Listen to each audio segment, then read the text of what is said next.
السلام علیکم دوستوں۔ اللہ نے عورت کو بڑی نعمتوں میں سے پیدا کیا ہے، مرد کے دل کا سکون اور اطمینان بنایا ہے۔ ایک وفادار عورت اگر کسی کو ملے تو وہ اللہ کی طرف سے نایاب تحفہ ہوتی ہے۔ جب ہمارے نبی کی پیدائش نہیں ہوئی تھی، اس سے پہلے جاہلیت کے زمانے میں عورتوں کا کیا حال ہوا کرتا تھا، آئیے ہم جانتے ہیں۔ اسلام آنے سے پہلے عورتوں کی استھتی بہت ہی دینی تھی۔ دنیا میں عورتوں کی کوئی قیمت ہی نہیں تھی۔ جاہل مردوں کی نظروں میں عورت تو ایک استعمال کرنے کی چیز مانا جاتا تھا۔ جاہل مرد اپنی ہوس پوری کرنے کے لیے ایک کھلونا سمجھتے تھے عورت کو۔ جاہلیت کے زمانے میں عورتوں سے رات دن کام نکلوایا کرتے تھے اور ان سے مزدوری کروایا کرتے تھے، طرح طرح کی سیوائیں کرتے تھے۔ بیچاری جو بھی تھوڑا سا کما کر لاتی وہ مرد اس سے چھین لیا کرتا تھا، اور وہاں تک کہ جانوروں کی طرح انہیں مارا پیٹا جاتا تھا۔ معمولی سی باتوں پر ناک، کان یا شریر کا کوئی بھی اعضا کاٹ دیتے تھے، اور جاہل مرد کے زمانے میں کبھی کبھی تو معمولی سی باتوں پر عورتوں کا قتل بھی کر دیتے تھے۔ اور جو عرب کے لوگ تھے، وہ لڑکیاں اگر وہاں پیدا ہوتی تو انہیں زندہ دفن کر دیتے تھے۔ یہ سب سن کر ہمارا خون کھول اٹھتا ہے۔ نبی کی پیدائش سے پہلے عورتوں پر اتنا ظلم و ستم ہو گیا تھا۔ عورت کے ماں باپ اور بھائی بہن یا پتی کی میراث میں سے ان کو کچھ بھی حصہ نہیں دیتے تھے۔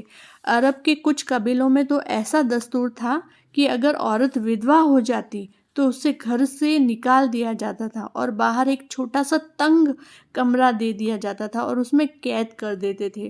عورت باہر نکل ہی نہیں سکتی تھی۔ کھانا پینا، نہانا، سارے کام جو ہماری دن چریا میں شامل ہوتے ہیں اس تنگ کمرے میں کرنے پڑتے تھے۔ بہت ساری عورتیں تو اس وقت گھٹ گھٹ کر مر جایا کرتی تھیں۔ اگر کوئی بچ بھی جاتی تو 1 سال بعد اس کے آنچل میں اونٹ کی مینگنیاں ڈال دی جاتی تھی، اور ان کو مجبور کیا جاتا تھا کہ اپنے بدن کو کسی کے بدن جانور کے بدن سے رگڑے، پھر سارے شہر میں اس گندے لباس کے ساتھ اس کو چکر لگواتے اور ان سے مینگنیاں اٹھواتے اونٹ کی۔ تو غریب اور لاچار عورت بیچاری گھٹ گھٹ کر اپنی زندگی گزارتی۔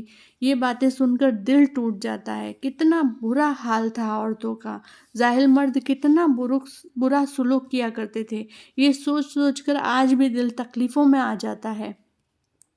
اسی وقت فرانس میں 581 میں تو لوگ یہ فیصلہ کرنے میں لگے ہوئے تھے کیا عورت انسان ہے بھی یا نہیں۔